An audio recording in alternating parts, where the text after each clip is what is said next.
नमस्कार। इन खबर में आपका स्वागत है। यूक्रेन पे रूसी हमले के आज 12वां दिन है।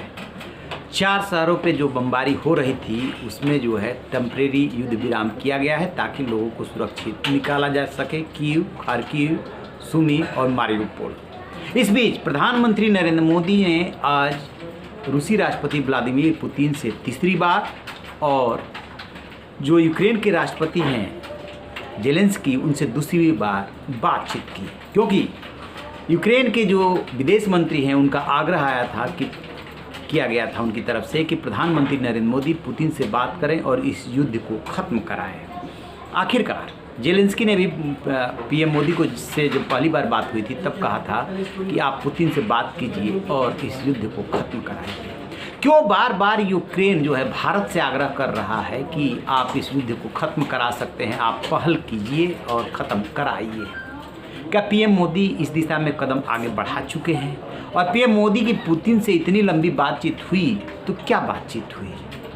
तो पहली बात तो भारत की प्राथमिकता ये है कि जो भी उसके नागरिक और छात्र फंसे हुए हैं उनको निकाला जाए। सुमी में 700 के आसपास हमारे छात्र फंसे हुए हैं और भारत के आग्रह के मद्देनजर ही रूस ने जो है टेम्परेरी सीज फायर किया है ताकि लोगों को सुरक्षित निकाला जा सके। लेकिन अब बड़ी खबर ये आ रही है कि आज तीसरी बार रूस और यूक्रेन का प्रतिनिधिमंडल मिलने जा रहा है। बेलारूस के बॉर्डर पे मुलाकात होनी है। दोनों डेलीगेशन पहुंच चुका है। कुछ देर में बातचीत शुरू होने वाली है। बात फंसी हुई है यहाँ पे कि रूस कोई भी शर्त यूक्रेन का मानने को तैयार नहीं है, सिर्फ अपनी शर्त मनवाना चाहता है। उसकी 3 शर्तें हैं।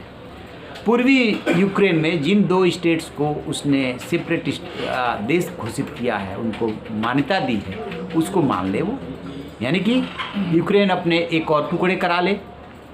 दूसरी बात, क्रीमिया पे उसको अंतर्राष्ट्रीय मान्यता दे दे।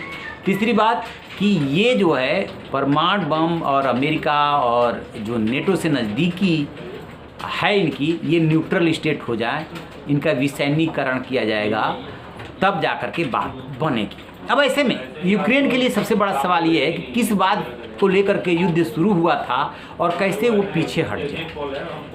नेटो का सदस्य बनने को लेकर के मतभेद शुरू हुए थे और यूक्रेन जो है पश्चिम के नज़दीक चला गया, यानी कि नेटो, यूरोपियन यूनियन भी कह सकते हैं, और अमेरिका के नज़दीक चला गया। और वो ये चाह रहा था कि नेटो का सदस्य बन करके और वो जो है वो सारे एडवांस्ड हथियार, उसमें न्यूक्लियर वेपन्स भी है, वो हासिल करे। रूस बार बार इसको लेकर के मना कर रहा था। रूस को दिक्कत ये हो रही है कि यूक्रेन जो है वो रूस से मिला हुआ है और जैसे ही यूक्रेन नेटो का सदस्य बनेगा वैसे ही पश्चिमी देश आ करके रूस के दरवाजे पे खड़े हो जाएंगे, हथियारों के साथ, तैनाती मिसाइलों की हो जाएगी, तो रूस एक तरह से घिर जाएगा। रूस ये कह रहा था कि यूक्रेन मान जाओ, ये सब मत करो, नेटो में मत जाओ। व्लादिमीर जेलेंस्की नहीं माने। उसका नतीजा है ये युद्ध। अब जब चारों तरफ से हमले हो रहे हैं तो स्वाभाविक सी बात है कि जेलेंस्की घिर गए हैं। बेशक पश्चिम उन्हें मदद कर रहा है हथियारों से, पैसे से, लेकिन अपनी सेना नहीं भेज रहा। सेना नहीं भेज रहा है तो रूस के सामने उसकी सैन्य क्षमता कहीं है ही नहीं। और ये भी तय है कि एक न एक दिन आपको सरेंडर करना है यदि पश्चिम आपके मदद करने के लिए नहीं आ रहा। बस एक ही जगह रूस फंसा हुआ अपने को फील कर रहा है कि जो नागरिकों की आड़ लेकर के जेलेंस्की ने हथियार बांटने शुरू किए हैं और यदि नागरिक सड़कों पे निकल आते हैं तो फिर रूसी सेना के लिए बहुत मुश्किल हो जाएगा कि उन पे वो गोलीबारी करे।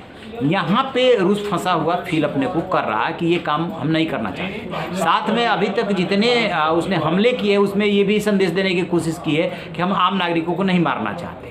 तो आज की बातचीत में प्रधानमंत्री नरेंद्र मोदी ने ये कहा कि आपके प्रतिनिधिमंडल के जो बातचीत हो रही है बहुत अच्छी बात है, लेकिन पुतिन से ये कहा है कि आप सीधे राष्ट्रपति जेलेंस्की से क्यों नहीं बात करते। और एक बात हम आपको बता दें कि ये पड़ोसी और जो घर आसपास के शहर में जो छोटे मोटे झगड़े होते हैं वो ऐसा नहीं है कि इसमें बातचीत नहीं होती है। इसमें सीधे पुतिन जेलेंस्की को भी फ़ोन कर सकते हैं और जेलेंस्की भी सीधे पुतिन को फ़ोन कर सकते हैं और कह सकते हैं कि इसे जो है झगड़ा खत्म किया जाए, लड़ाई को इस तत्काल बंद किया जाए। तो प्रधानमंत्री नरेंद्र मोदी ने जो फार्मूला दिया है पुतिन से कि बजाय डेलीगेशन, बजाय इधर उधर से लोग मध्यस्थता करें, आप सीधे जेलेंस्की से बात कीजिए। अब देखते ये हैं कि क्या पुतिन प्रधानमंत्री ने जो फार्मूला दिया है, जो सुझाव दिया है, उस पर अमल करते हैं, क्योंकि यूक्रेन और पूरी दुनिया का मानना है कि भारत यदि गंभीरता से पहल करता है तो पुतिन को भारत की बात माननी होगी, क्योंकि भारत के उनसे अच्छे रिलेशन है और इस लड़ाई में सिर्फ यूक्रेन और रूस बर्बाद नहीं हो रहा है, पूरी दुनिया बर्बाद हो रही है। अब जो तेल की कीमतों में आग लगने जा रही है, लगी चुकी है, 129 $पर पर बैरल हो चुका है। ये कहा जा रहा है कि 150 तक जा सकता है। इससे तो पूरी दुनिया प्रभावित होनी है। और इसका जो फ्यूल है, इसका बहुत बड़ा सोर्स है रसिया, वो सप्लाई करता है यूरोपियन कंट्रीज़ को।